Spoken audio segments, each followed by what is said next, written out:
रोजाना सबसे पहले अनुपमा सीरियल देखने के लिए आप हमारे चैनल को सब्सक्राइब कर लें। एपिसोड की स्टार्टिंग में हम देखते हैं गौतम बोलता है, ओ माय गॉड, प्रेरणा तुम्हें छोड़कर चली गई। मैंने तो कभी ऐसा सोचा भी नहीं था। इधर मोटिबा बोलती है, अच्छा हुआ श्रुति जी ने सब कुछ देख लिया। मुझे तो वैसे भी उस रजनी देसाई की बेटी वो प्रेरणा बिल्कुल भी पसंद नहीं थी और हमारे घर में ये बात साबित हो चुकी है, जैसी माँ वैसी ही बेटी। तो वहीं पर राही कहती है, मुझे लगता है प्रेरणा ऐसा कभी नहीं कर सकती। और मोटिबा बोलती है, राही तुम बिल्कुल भी मत सोचो, तुम्हारी उस माँ ने प्रेरणा की कुकिंग और उसकी जो दोस्त है ना सब कुछ चुरा लिया है। प्रेम बोलता है, राही मोटिबा की बात बिल्कुल ठीक है। अनुपमा जी ने हमारे कैफे को किसी भी तरीके से बर्बाद करना चाहती है, इसीलिए मैं उन्हें प्रेरणा को भड़काया और अपने पास कर लिया। श्रुति बोलती है, मैंने कई बार प्रेरणा को अनुपमा और अंश के साथ बात करते हुए देखा है।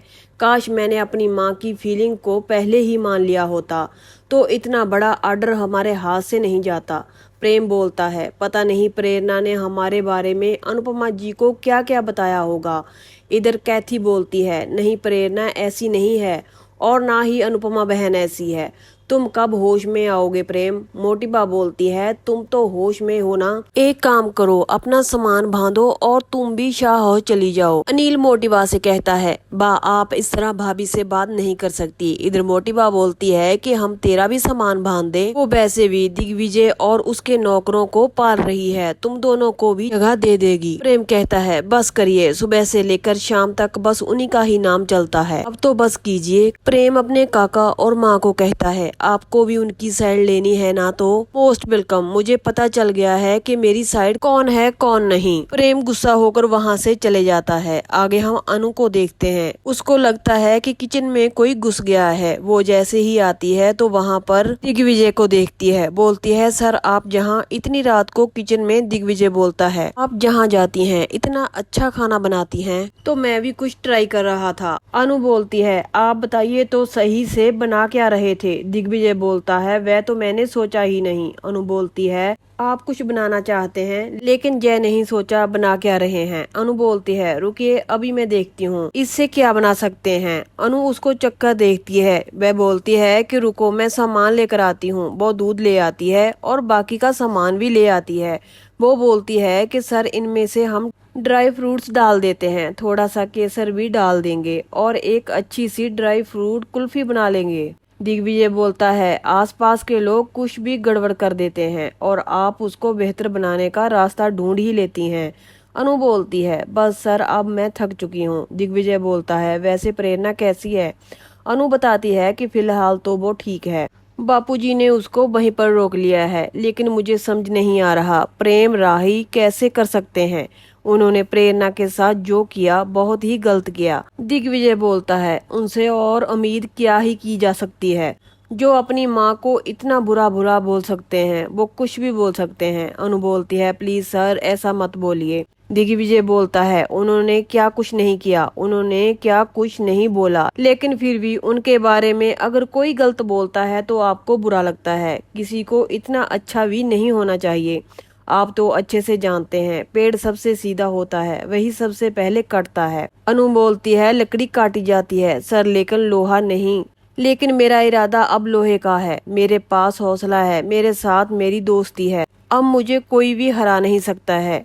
दिग्विजय बोलता है, अगर रिश्ते ताकत है तो रिश्ते कमजोरी भी हैं। प्रेम के साथ आपको कितने रिश्ते हैं? वह आपका दामाद है, आपका बेटा है, आपका शिष्य है। अनु बोलती है, सर महाभारत में भी तो युद्ध सिर्फ रिश्तों के बीच ही हुआ था, लेकिन फिर भी कान्हा जी ने युद्ध को नहीं रोका क्योंकि रिश्तों में बड़ा सिद्धांत होता है। अनुपमा देखती है कि दिग्विजय के चेहरे पर आटा लगा होता है। वह बताती है, जैसे ही दिग्विजय आटा पोंछने की कोशिश करता है वो आटा ज्यादा लग जाता है। अनु दिग्विजय की हेल्प करती है। दोनों दोस्त हंस रहे होते हैं। अनु दिग्विजय से बातें करने लग जाती है। इधर दिग्विजय बोलता है कि इतनी रात हो गई है लेकिन आपकी आंखों में अभी भी नींद नहीं है। अनु बोलती है, सर जिनकी आंखों में सपने होते हैं उनकी आंखों में नींद नहीं होती, सपना तो वही होता है जो नींदों को ही उड़ा दे। आगे हम प्रेम को देखते हैं। जो फॉर्म देख रहा होता है जो कि अनु ने फिल किए होते हैं। उसके बाद उसको याद आती है कि प्रेम ने उस दिन चुपके से उस फॉर्म को वहां से उठा लिया था। इसके बाद प्रेम को अनु की याद आती है। उसने बोला था कि व्यापार को आगे बढ़ाना है या सिर्फ घटाना है। यहाँ पर प्रेम अपने सामने अपने आप को देखता है। प्रेम बोलता है कि तुम कौन हो? वो बोलता है कि मैं तुम्हारी अंतरात्मा हूँ। तो भले ही ऐसे बैठोगे लेकिन तुम्हारी अंतरात्मा को रोशनी डालनी ही होगी ना।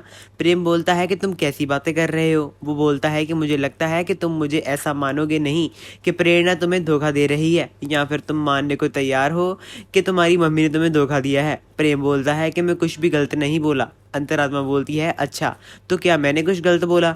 क्या तुम कर क्या रहे हो? तुम्हें अपनी मम्मी का फिल किया हुआ फॉर्म उठा लिया है। हाँ, मम्मी तुम्हारी हेल्प कर रही थी, अपने कस्टमर्स यहाँ भेज रही थी, वह ईमानदार से काम कर रही थी। लेकिन तुम्हें क्या कर रहे हो? तुम उनसे कंपटीशन में हिस्सा लेने का मौका भी छीन रहे हो। प्रेम बोलता है कि मैं आज का मौका उनसे नहीं छीन रहा हूँ, उन्हें मुझसे सब छीन लिया है। इधर अंतरात्मा बोलती है प्रेम तुम मुझे अच्छे से पता है कि गलती किसकी है। प्रेम बोलता है हाँ मेरी है, लेकिन सुधारने को भी तैयार हूँ। अंतरात्मा बोलती है कि देखो तुम्हें अच्छे से पता है कि गलती तुम्हारी है, इस बार इसी बात को लेकर मत बैठो। मम्मी ने पूछा, तुम पर भरोसा किया, अपने बेटी तुम्हें दी, तुम्हें अपना दामाद बना लिया, अपना बेटा बना लिया, अपना शिष्य भी बनाया तुम्हें। अब तो तुम ये सब कुछ करना बंद कर दो ना। प्रेम बोलता है कि कैसे बंद कर दूं मैं? मम्मी ने मुझे पहले मूव ऑन कर लिया। अंतरात्मा बोलती है कि लेकिन तुम्हारे पास भी मौका है, तुम अपना सच सामने करो। प्रेम बोलता है कि लेकिन कैसे करूं? वो मेरे रास्ते के सामने खड़ी हैं। अंतरात्मा बोलती है कि दुनिया में कोई भी कैफे खोलेगा तो क्या तुम उससे नफरत करने लग जाओगे? प्रेम बोलता है कि हाँ, जो मेरी बात नहीं मानेगा मैं उसे नफरत करूंगा। अंतरात्मा बोलती है तुम देखो प्रेम तुम क्या कर रहे हो? तुम कितने अच्छे थे, हर नाइंसाफी के लिए लड़ते थे, और यहाँ पर तुम पाप कमा रहे हो। लेकिन अब तुम देखो क्या बन चुके हो। प्रेम दुनिया में लूजर समझती है तुम्हें, मैं खुद अपने आप को लूजर समझता हूँ, तभी उसकी मम्मी के साथ इतनी ज्यादा घटिया हरकत कर रहे हो। तुम्हें अपने आप पर ही भरोसा नहीं है। प्रेम अभी तुम्हारे पास बहुत वक्त है, तुम इस फॉर्म को जमा करवा दो, वरना ना ही तुम खुद से और ना ही अपनी मम्मी से नजरें मिला पाओगे। प्रेम चीजों को उधर उधर फेंकने लग पड़ता है। वह बोलता है कि मैं बुरा हूँ, मुझे उनसे नजर नहीं मिलानी है। अगर मम्मी से कंपटीशन में हिस्सा लेना चाहती है ना, तो मैं उनके कंपटीशन में हिस्सा नहीं लेने दूंगा। यह सिर्फ कंपटीशन नहीं, एक जंग है, और प्यार की जंग। मैं तो सब कुछ जायज कर रहा हूँ, साम दंड बेच सब कुछ लगा दूंगा, लेकिन उन्हें जीत कर ही रहूंगा। प्रेम की आंखों में आंसू भी होते हैं, वह ज्यादा गुस्से में भी होता है। अगली सुबह अनु को देखते हैं जो कि प्रार्थना करती है, मेरे राही और प्रेम को सद्बुद्धि देना भगवान। अब मुझे पता है कि उनका सामना मुझसे प्रतियोगिता में होने वाला है, लेकिन मेरा आशीर्वाद हमेशा उन दोनों के साथ है। बस वह लोग शांति से रहें और शांति से काम करें, और मुझे भी शांति से ही काम करने दें। सबको संभाल लिया जाएगा, जो जीत का हकदार है, जो बेहतर है, उसी को जीत का सौभाग्य दी जाएगा। बापूजी और दिग्विजय जी आ रहे होते हैं। बोलते हैं कि सुबह सुबह अनु बेटी, इसे देखकर बहुत अच्छा लगता है, ऐसा लग रहा है कि जैसे गंगा जी के साथ तुलसी जी को जल चढ़ा रही हो। अनु बापूजी का आशीर्वाद लेती है। तभी यहाँ पर ईशू आती है, वह काफी ज्यादा घबराई होती है। वह बोलती है कि अनुमा वो प्रेरणा। सब लोग काफी ज्यादा हैरान हो जाते हैं। आगे हम कठारी हाउस का सीन देखते हैं। यहाँ पर मोटी बात थाली बजा रही होती है।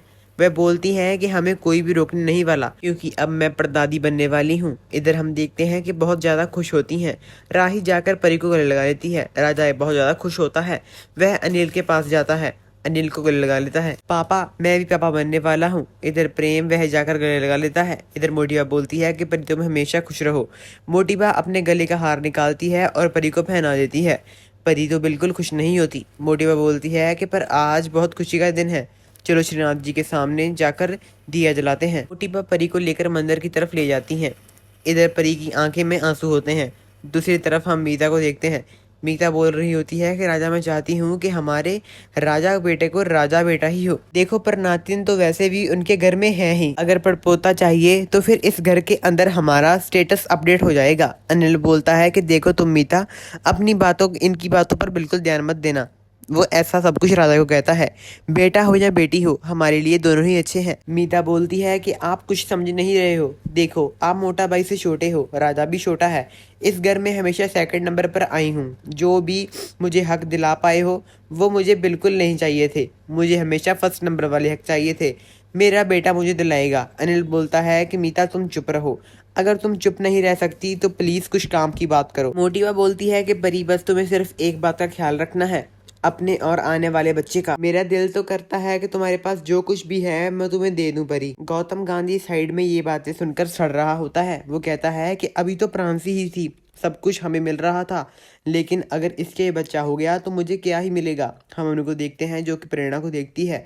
वह कहती है कि शीशी पड़ी हुई है, पता नहीं इसमें क्या वस्ती होगी जो इसने खा ली, वो अब बेहोश पड़ी है। वह सब लोग काफी ज्यादा घबरा जाते हैं। अनु बोलती है कि प्रेरणा, इधर दिग्विजय बोलता है मुझे इसकी पल्स चेक करने दीजिए। इधर बापूजी बोलते हैं जाकर डॉक्टर को कॉल करो। बा बोलती है कि अनु तूने ही इसे यहाँ पर रहने को जगह दी थी, अब देख ले इसका नतीजा। अंश बोलता है कि मैं अभी डॉक्टर को कॉल करता हूँ। इधर दिग्विजय बोलता है कि बापूजी मुझे तो लग नहीं रहा, डॉक्टर का वेट करना चाहिए, इसकी पल्स काफी ज्यादा वीक है, हमें इसको हॉस्पिटल लेकर जाना होगा।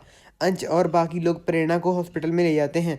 अनु जैसे ही रूम से बाहर निकलती है वह तभी वहां पर पकड़ा हुआ एक लेटर देखती है। लेटर में लिखा होता है कि डियर सेंटा बहन, प्रेम और राही से बोल दीजिएगा कि उनकी कोई भी गलती नहीं है। उन्होंने अपनी आंखों से ही देखा कि मेरी माँ ने कैसे आपको धोखा दिया। जिस बचपन की सहेली ने अपने बचपन की सहेली को धोखा दे दिया, उसकी बेटी पर कोई कैसे ही भरोसा करेगा। मैं कैसे ही ट्रस्ट के लायक नहीं हूँ। आपने मुझे माँ का प्यार दिया, लेकिन मैं कभी भी आपको जितना स्ट्रांग नहीं बना पाई। फैमिली तो मेरे पास कभी नहीं थी, सिर्फ दोस्त था, लेकिन अब मेरे पास वो भी नहीं है। मेरे पास कोई नहीं है जिसको मैं कहूँ। मेरे पास ना घर, ना दोस्त, ना कोई काम, ना अब जीतने की वजह, ना जीने की हिम्मत है। जो भी फैसला किया उसके अलावा कोई भी जिम्मेदारी नहीं है। अनु काफी ज्यादा अपसेट होती है। वह प्रेरणा को आवाज लगाते बाहर की तरफ आ रही होती है। इधर हम देखते हैं प्रेम और राही कैफे की तरफ आ रहे होते हैं। राही बोलती है कि हमारे एक बेबी आने वाला है, मैं काफी ज्यादा एक्साइटेड हूँ। प्रेम बोलता है कि बट परी खुश नहीं नजर आ रही। राही बोलती है शायद वह थोड़ी नर्वस होगी। अनु दौड़कर घर की बाहर तरफ आ जाती है। तभी वह प्रेम राही को देखती है। वह बोलती है तुम दोनों ने बहुत ज्यादा गलत किया, तुम तो मुझे दुश्मन मानते हो, मेरे साथ दुश्मनी निभाओ, लेकिन प्रेरणा के साथ तुम लोगों ने ऐसा क्यों किया? फालतू के लोगों की बात में आकर उसको जॉब से निकाल दिया। प्रेम, प्रेरणा तो हमेशा तुम्हारे साथ दिया, वो तुम्हारे साथ खड़ी रही। राही बोलती है अगर कोई कॉम्पिटिटर हो और हमारा एम्प्लॉय जाकर उसके साथ हमारी सीक्रेट्स बताए तो फिर हमें निकालेंगे नहीं तो क्या करेंगे? अनु बोलती है कि तुम लोगों ने ऐसा क्या सीक्रेट था, और कैफे की रेसिपी की सारी चीजें सब कुछ मैं ही तुम लोगों से चुराऊंगी। मैंने जो सिखाया था वही चीजें थोड़ी दोबारा तुमसे चुराऊंगी। मैंने जो भी सिखाया था वही चीजें, मुझे सब कुछ आता है। मैं बचपन से ही किचन में काम करती आई हूँ, बचपन से ही किचन मेरी सहेली है। मैंने 26 साल तक बा के लिए खाना बनाया, 3-3 बार खाना, 4-4 बार नाश्ता बनाया। यह सब होने के बाद भी बा ने कभी मेरी तारीफ नहीं कही। तुम लोग बेवकूफ हो।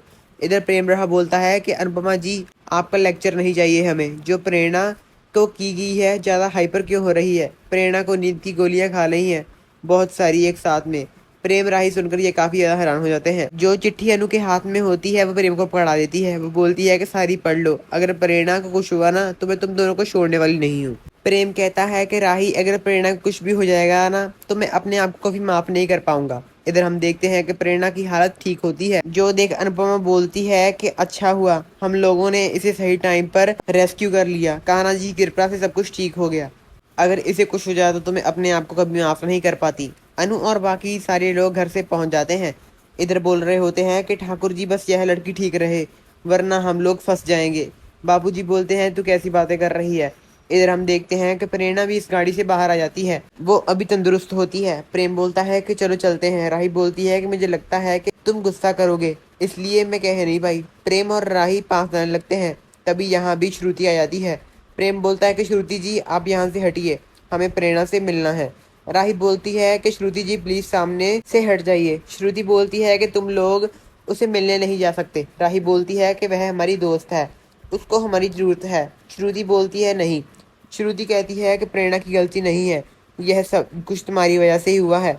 उसके सामने वीक मोमेंट आया, उसने यह कदम उठा लिया और यह सब कुछ तुम्हारे करके हुआ। वो कहती है कि प्रेरणा के साथ पहले भी अनुपमा थी और अब भी, तुम लोग फिक्र मत करो। इधर अनु पीछे मुड़कर देखती है। प्रेम और राही आना चाहते हैं बट उन्हें श्रुति आ नहीं देती। प्रेम बोलता है कि श्रुति जी बट हमें उससे मिलना है। श्रुति बोलती है तो मैं तो सिर्फ उसे प्रोटेक्ट ही कर रही हूँ, तुम दोनों के अलावा और अंश के कैफे के अलावा मेरा अपना कौन? देखो फिलहाल तुम लोग बस अपना काम पर फोकस करो। मुझे तो पता है तुम दोनों अच्छे हो, इसलिए वहां जाना चाहते हो, लेकिन क्या उन लोगों को तुम्हारी अच्छाई नजर आएगी? प्रेरणा कुछ भी कह देती है। तुम लोग स्कूटी वाली बात याद करो, जब उस छोटी सी बात के लिए वो कहाँ चली गई थी। लेकिन इस बार अगर उन लोगों ने तुम्हारे पर केस कर दिया तो तुम लोग पता नहीं तुम्हारा क्या हो जाएगा। कैफे की कितनी ज्यादा बदनामी हो जाएगी। प्रेम बोलता है कि शायद आप ठीक बोल रही हैं। प्रेरणा के साथ वहां पर सब लोग हैं, हमें अपना काम करना चाहिए। इधर हम प्रेरणा को देखते हैं जो कि हो रही होती है। बा बोलती है तू ठीक है ना? प्रेरणा बोलती है मैं ठीक हूँ, लेकिन आप सब लोगों से माफ़ी मांग रही हूँ, मेरी वजह से आप सब लोगों को परेशानी हुई। प्रेरणा बोलती है कि मैंने अपनी माँ के रिश्ते खुद तोड़ा था, लेकिन अब ये सब कुछ लोग रिश्ता इतना अच्छे से निभा रहे हैं। दोस्तों ये सारा एपिसोड यहीं पर एंड हो जाता है। आपने देखा कि आज कैसे प्रेरणा बच चुकी है। कल का एपिसोड देखने के लिए आप हमारे चैनल को सब्सक्राइब करते हैं। मिलते हैं आपको ऐसे एपिसोड के साथ, तब तक के लिए बाय बाय, अपना ध्यान रखिएगा।